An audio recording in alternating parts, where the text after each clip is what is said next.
आम्ही कुणाचंच ऐकणार नाही। अव ताईसाहेब असं करू नका सा। अव साहेब बघा किती दिवसांनी परत आलेत, हे असं तुम्ही खोलीत बसून राहिला सा तर डोळ्यावर येतं। चला बरं खाली चला। येऊ दे मग, येऊ दे। आम्हासनी कुणाचं बी भ्या नाही, चंदे आधीच सांगून ठेवतो। एकतर आमच्या मम्मीचा अपमान झाला या घरात, तिची जवळ माफी मागितली जात नाही, आमचा मान जवळ आम्हासनी मिळत नाही तवर आम्ही पायरी बी उतरणार नाही। अव ताईसाहेब असं बोलू नका सा। अव जेवणाला तर उतरावंच लागेल की। नाही, आम्ही आमचा मान परत मिळवणार म्हणजे मिळवणार। अव ताईसाहेब जे होणार नाही ते उगा कशाला बोलताय सा? अव दर टायमाला तुम्ही एवढ्या मोठ्या तोऱ्यानं उभं राहता सा आणि दर टायमाला तुमचं डिपॉझिट बी जमा होत्या। उगा कशाला उचापती करताय सा? द्या सोडून चला। तुला आली पटकी, उगा जेब दिली म्हणून काही बी बोलायलास काय आम्हासनी? अव तसं नाही ताईसाहेब, मी काळजीनच बोलायल्या। अव तुम्ही नाही का दर टायमाला म्हणता सा हे नाही केलं तर नाव बदल, ते नाही मिळवलं तर नाव बदल।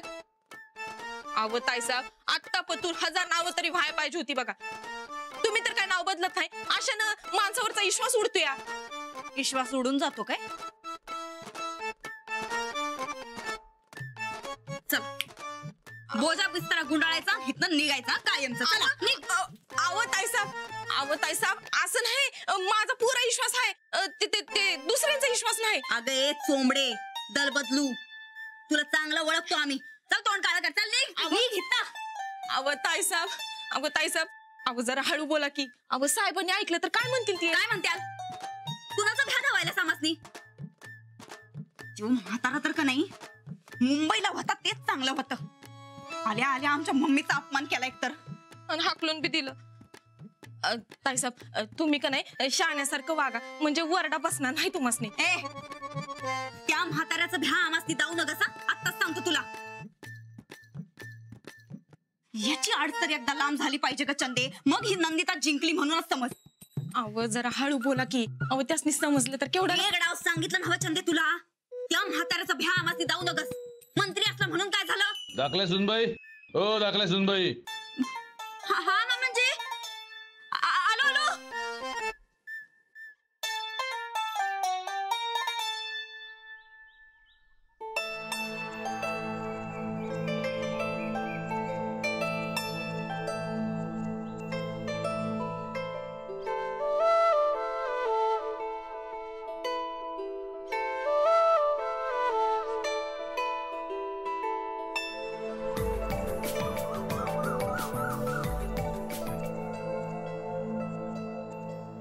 बोला मॅडम, कशा आहात? अगं मॅडम कुठं?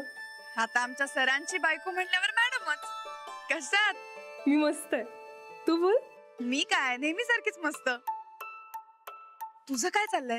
घर लागलं का व्यवस्थित? वय एकदम मस्त, काकांनी एकदम टकाटक ठेवलंय बघ घर। अगं पण अंगणच नाही आहे ग इथं। अगं आता फ्लॅट म्हणल्यावर अंगण कुठून येणार? तू एक काम कर, तुमच्या फ्लॅटला जी गॅलरी असेल ना त्या गॅलरीतच तू असला। अगं तसं नाही ग, 2 खोल्यात राहायला कसं तरीच वाटायलंय बघ। नुसतं फिरायचं म्हणलं तरी 4 पावलात घर संपून जाते।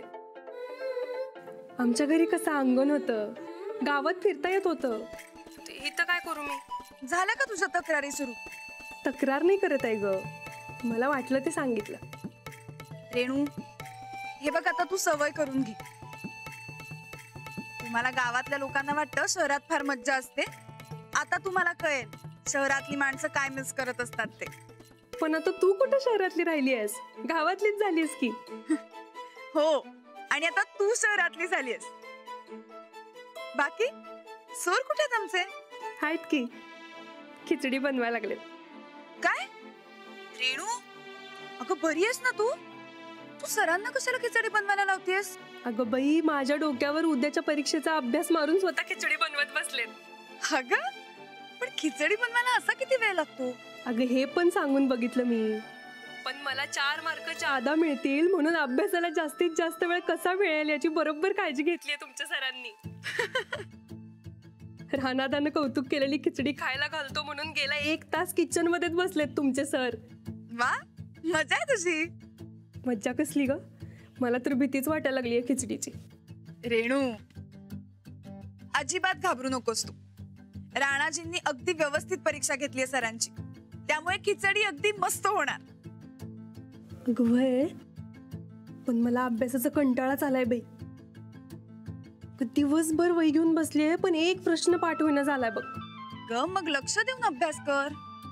अंजू, आता अशा टाइमला लक्ष लागत असते व्हय. म्हणजे अगं तर समजून घे की. मी नाही, तुला अभ्यास समजून घेतला पाहिजे. तुला पण ना अंजली काय समजतच नाही बघ. मला नाही का करायचा अभ्यास. तुला सांगू का, आमचं बापूच चांगलं होतं बघ. त्यांनी कधीच माझ्यावर अभ्यासाचं प्रेशर टाकलं नाही. तुला करायचं तर कर, नाहीतर राहू दे असं म्हणायचं बापू. अरे आता सर अभ्यास कर सांगतायत तर लगेच बापू चांगले वाटायला लागले का? नवरा सांगतोय तर कर आता अभ्यास. अगं आता लग्न झालंय म्हणल्यावर संसार करायचा असतो ना ग. मला पण लई मस्त संसार करायचा बघ तुझ्यासारखा. पण तुमचे हे सर अभ्यासातनं सुट्टीच दिनं झालेत मला. काही नाही, बरोबर सांगतायत सर. आता त्यांचीच बायको नापास व्हावी असं कसं वाटेल त्यांना? अगं बाई, आजपर्यंत वर्गात कधीच लक्ष दिलं नाहीये मी. आता एका दिवसात सगळा अभ्यास कसा होणार? मला वाटलं होतं प्रेमानं जरा 2-4 प्रश्न सांगल, कुठलं काय. हे माझ्यावर प्रेम करतायत का नाही हेच समजणं झालंय बघ आता मला. ग तुझ्यावर प्रेम करतात म्हणून तर तुझ्यासाठी एवढी खिचडी बनवतायत ना. आता ती प्रेमाने बनवलेली खिचडी खा आणि नीट अभ्यासाला बस परत. असं काय ग अंजू, बोल की. विसरलीस वय ग लगेच मैत्रिणीला? रेणू, तुला अभ्यासाचा कंटाळा आलाय माहितीये मला, पण मला तर अभ्यास करू दे. तुला कशाला करायला लागतोय अभ्यास? एक तर तू हुशार, त्यातनं जर काही कमी पडलं तर राणा आहेच की मदतीला. हो, आता इथे मला मदत करणार आहेत असं म्हणाले. आता काय मदत घेऊन येत आहेत त्यांचं त्यांनाच माहिती. बर चल, मी ठेवते फोन, अभ्यास करू दे मला. आणि तूही अभ्यास कर. अगं ऐक की अंजू. चल बाय बाय बाय बाय.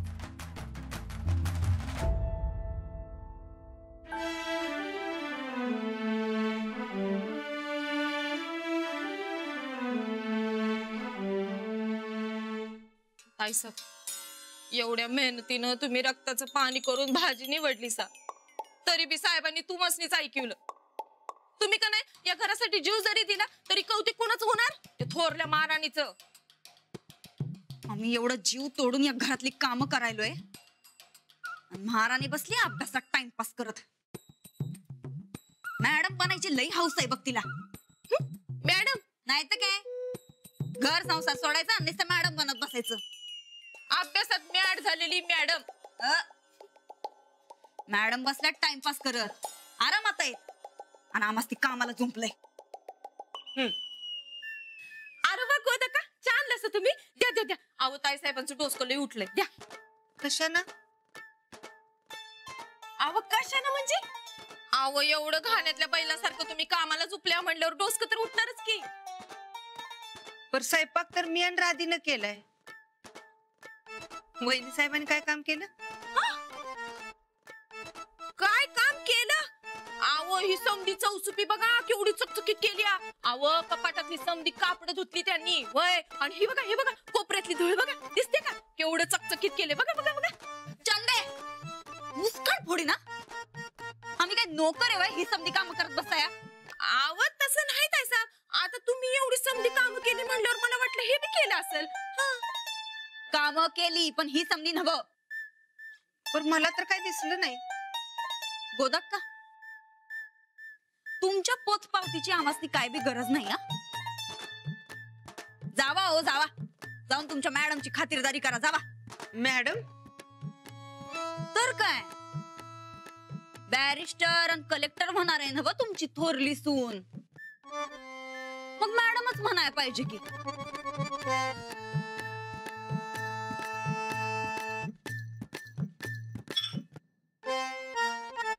ताईसाहेब तू ढिगारा बघितला का कसा का पातळून गेला. पी ढोस असं म्हटल्यासारखं वाटलं मला. फेकून देतो चहा. अहो फेकायचं कशाला, मी पिते की. तसं बी अपमान करून दिलेला चहा तुम्ही अजिबात पिऊ नका वय. आमचा अपमान म्हणजे आमच्या मम्मीचा अपमान. खोटा कोर्स सांगून नवऱ्यानं फसवलं, ताटाखालचं मांजर बनला.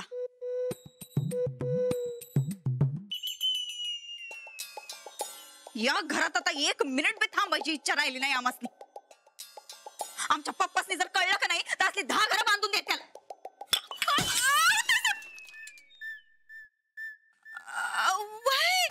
तुम्ही एकदम खरं म्हणताय बघा ताईसाहेब. तसं बी अपमान करलेलं तिथं पाणी बी पिऊ नये असं म्हणतात. हा,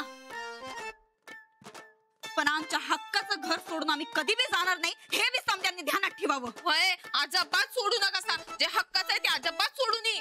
होय राणा भाऊजी, ते लवकर आला सा. होय वहिनी, ते काम होतं जरा. हा, आम्हासनी जरा तुमच्या संगत बोलायचं होतं. तुमच्या भावाबद्दल तक्रार करायची होती बघा. वहिनी, ते अर्जंट मध्ये अंजली बाईसनी काहीतरी सांगायचंय.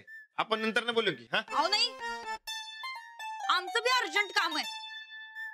लई जोरात फसवलंय बघा आम्हासनी. वहिनी, मी तुमच्या संग नंतर बोलतो की. ते पहिला अंजली बाईंची गाठ घेतो. हा, आलोच मी. अहो राणा भाऊजी,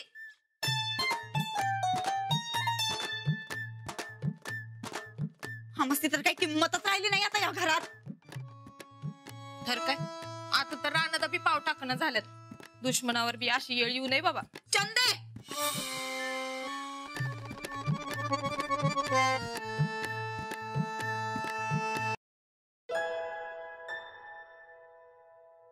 हो, कसं झालं अभ्यास? मस्त. ते तुम्ही काय परीक्षेचं टेन्शन घेऊ नका काय. आणि मी असताना तर नाहीच नाही. नाही हो, मी कधीच टेन्शन घेत नाही. कारण टेन्शन घेतलं ना की कधी अभ्यासच होत नाही. म्हणून सांगतोय, काय बी टेन्शन घेऊ नका. आणि मी असताना कसलं टेन्शन आलंय? हो, पण मी कुठे घेते टेन्शन? नाही, अहो तुमची एवढी मोठी परीक्षा आहे. ते फॉरेनच्या जर्मन भाषेची परीक्षा. टेन्शन येणारच हो, पण तुम्ही काय काळजी करू नका. मी मदतीला आहे की तुमच्या. आणि 1 नंबर मदत घेऊन आलोय बघा मी. हो, तुम्ही मदत करणार म्हणाला होतात ना? विचारा की कसली मदत. कसली मदत? अहो 1 नंबर मदत करणार आहे मी. तुमच्या परीक्षेतला निबंधाचा विषय घेऊन आलोय मी. निबंधाचा विषय? होय. अहो म्हणजे कसं आहे, ते परीक्षेमध्ये निबंधाला जास्त मार्क असतात ना. विषय कसा 1 नंबर असला पाहिजे. मी पण आता तोच विचार करत होते. सांगा कुठला विषय? काळी आई 1 नंबर विषय. अहो काळी आई म्हणजे आपली माती. अहो लई भारी विषय आहे. समजांच्या जवळचा आणि आपुलकीचा. नाही नको, आपण दुसरा विषय शोधूया. अहो नाही, तुम्ही योच विषय घ्या. तुम्हाला लई मार्क मिळणार बघा. मार्कांचं काही नाही, पण विषय आवडायला हवा ना. अहो काळी आई म्हणजे आपली जमीन. त्यात ना आवडण्यासारखं काय आहे? अहो तिच्यामुळे आपण खातो पितो. आपल्या जवळची आणि जगात समधीकडे येऊ विषय. अहो मी आवडत नाही असं नाही म्हणाले, पण नको, मी दुसरा विषय घेते.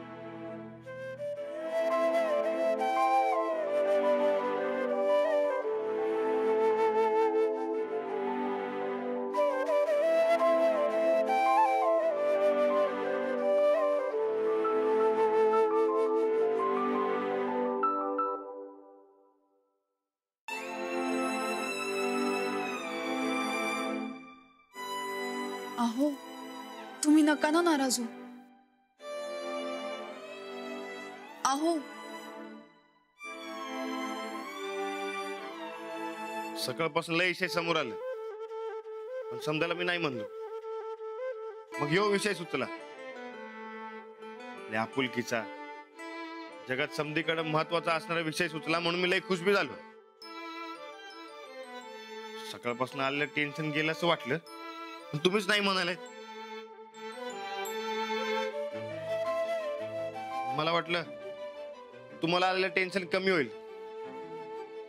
त्यासाठी केलेली मेहनत वाया गेली बघा. अहो तुम्ही खरंच नाराज होऊ नका. माझ्या अभ्यासाची तुम्हाला, आबांना, गोदाक्कांना किती काळजी आहे. माझी एवढी काळजी करणारी माणसं आहेत. माझं इतकं छान कुटुंब असताना मला कसं येईल बरं टेन्शन? आणि मी तुला अभ्यास कर म्हणून सांगितलं, तू इथं काम करत बसलीस होय?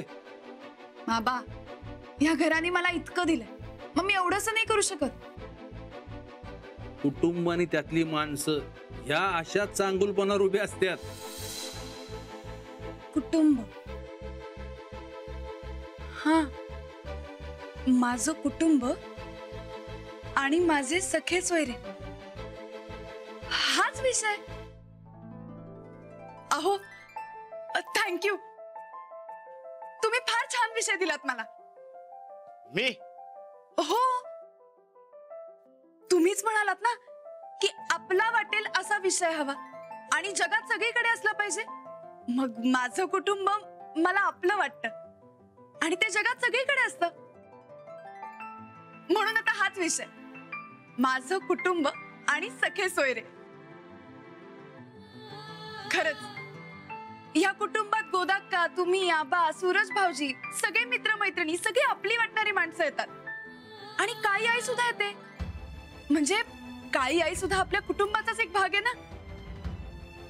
हो, खरंच खूप छान विषय दिलात तुम्ही मला. म्हणलं होतं का नाही तुम्हाला, मी तुम्हाला मदत करणार म्हणजे करणार. दिला का नाही एक नंबर विषय. हो, मी म्हणलात तसंच आहे. ते काय म्हणलात ते सखे सोयरे, तसंच आहे आपलं घर. एकमेकांसंगत मायेने वागणार, मिळून मिसळून राहणार, एकमेकांची काळजी घेणार. थँक्यू.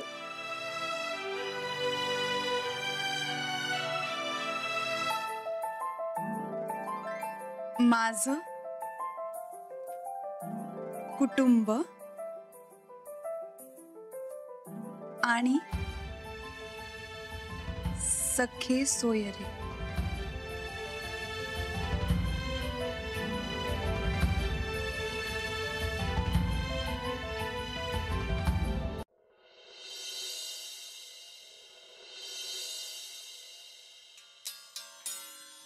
नंदुडे, अगं जेवायला वाढ की, लई भूक लागल्या बघ.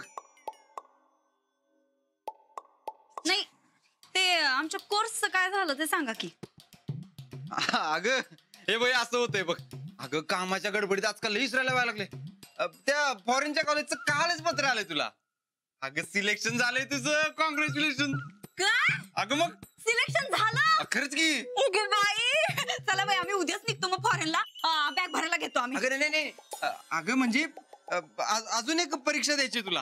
आता कसली परीक्षा? सिलेक्शन झालंय म्हणला सांग. अगे सिलेक्शन केव्हाच झालंय तुझं, मग पण कॉलेज सुरू व्हायला टाइम आहे अजून.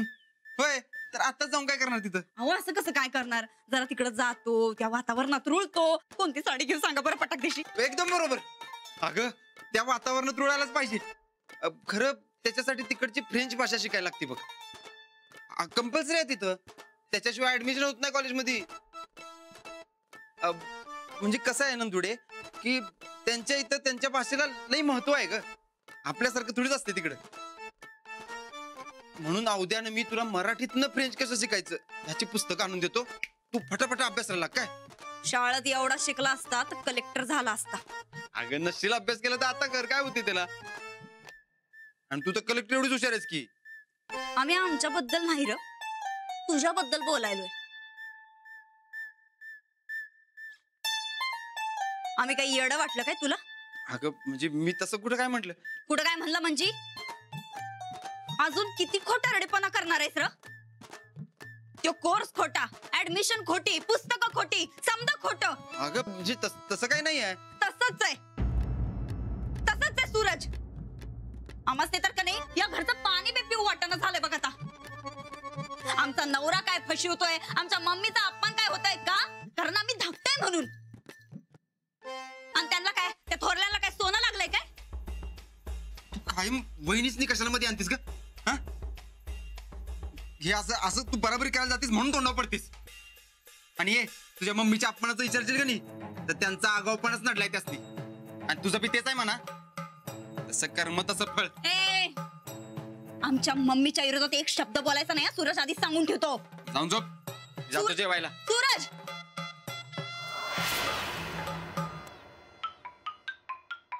आमचा जाळ कसा असतो हे या दीड दमडीच्या मॅडमलाच नाही तर अख्ख्या घराला दावणार. आमच्या मम्मीचा आणि आमचा अपमान करताना लई हसू आलं असेल. नाही यांचं हसू गायब केलं तर नाव बदला आमचं.